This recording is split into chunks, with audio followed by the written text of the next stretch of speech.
شعبہ نے محمد بن منکدر سے انہوں نے حضرت جابر بن عبداللہ رضی اللہ عنہما سے روایت کی، کہا احد کے دن میرے والد شہید کر دیے گئے۔ میں روتے ہوئے ان کے چہرے سے کپڑا اٹھانے لگا اور لوگ مجھے منع کرنے لگے، جبکہ رسول اللہ صلی اللہ علیہ وآلہ وسلم مجھے منع نہیں کر رہے تھے۔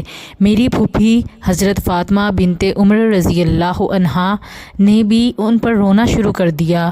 رسول اللہ صلی اللہ علیہ وآلہ وسلم نے فرمایا، تم ان پر نہ رو یا نہ رو، جب تک تم لوگ ان کا جنازہ نہیں اٹھاتے، فرشتے ان پر اپنے پروں سے سایہ کیے رکھیں گے۔ صحیح مسلم حدیث نمبر 6355۔ سفیان بن عینیہ نے کہا، میں نے ابن منکدر کو یہ کہتے ہوئے سنا، میں نے حضرت جابر بن عبداللہ رضی اللہ عنہما سے سنا، کہہ رہے تھے جب احد کی جنگ ہوئی تو میرے والد کو کپڑے سے ڈھانپ کر لایا گیا، ان کا مسئلہ کیا گیا تھا، ان کے چہرے تک کے اعضاء کاٹ دیے گئے تھے۔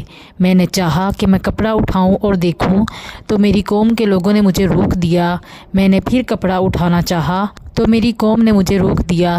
پھر رسول اللہ صلی اللہ علیہ وآلہ وسلم نے آ کر کپڑا اٹھایا یا آپ نے حکم دیا تو کپڑا اٹھایا گیا۔ تو اس وقت ایک رونے والی یا چیخنے والی کی آواز آئی۔ آپ نے پوچھا یہ کون ہے؟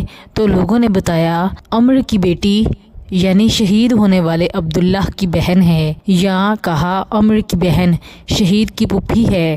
آپ صلی اللہ علیہ وآلہ وسلم نے فرمایا، وہ کیوں روتی ہے؟ ان کے جنازے کو اٹھائے جانے تک فرشتوں نے اپنے پروں سے ان پر سایہ کیا ہوا ہے۔ صحیح مسلم حدیث نمبر 6354۔